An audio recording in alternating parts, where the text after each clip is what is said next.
Indian higher education system is getting feeble and feeble. What factors are depriving young Indian students of their higher education? What are the concerns associated with Indian higher education system? How can we bring radical changes in Indian higher education system so as to make it sustainable?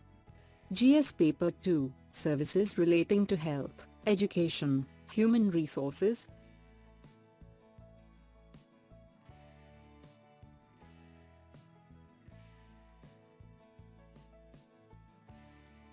What is the context about? In general, Indian higher education is an obsolete and crumbled system. The catastrophe in the Indian education is very deep. In terms of quantity, the expansion of higher education has been impressive, but the quality of most higher education institutions in India is boundless. To judge an education system, we normally use some acknowledged criteria: access, equity, and quality. But India has failed its young population by all these criteria. What factors are depriving young Indian students of their higher education? Due to financial distress, low-quality schools, lack of remedial education and social compulsions for early marriage for girls, the majority of young people from poor families drop out of school at or before completing secondary education. Discrimination of socially disadvantaged groups at workplace and occupational segregation have serious impact on returns and also on higher education. Even for those who complete secondary education and are willing to entry into premier higher education institutions is riddled with various kinds of inequity. What are the concerns associated with Indian higher education system? 2/3 of enrollments for higher education is taking place in private institutions. Fees at private institutions are more than double those charged at government institutions.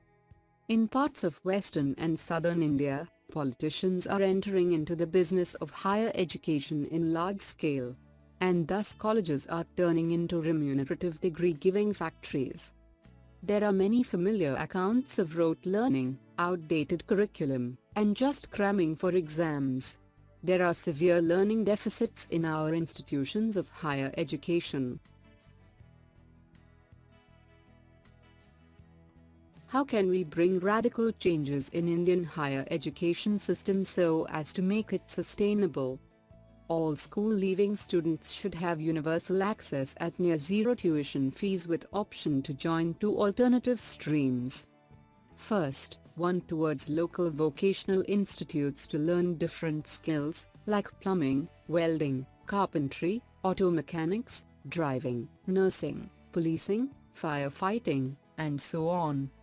These institutes should be spread out all over a state, with facilities also for evening classes. After 2 years, students with enough class credits and after passing a test will earn a diploma. Funding of these institutes should be shared between the state and the business community. Second, the other alternative stream will go to a 3-year local college where general science and humanities subjects will be taught. The main purpose will be to train school teachers, clerks, accountants, actuaries, lab and library assistants, basic programmers, and so on. After 3 years, students with enough class credits and after passing a test will earn a degree. The funding will be borne entirely by the state. This is somewhat like the California Community College model. Universities and public colleges should be made accountable to legislation on explaining that how they had spent the budget assigned to them. New appointments should be made through the open seminars instead of closed-door interviews. The new technology of distance learning should be fully utilized in upgrading the teaching and knowledge standards.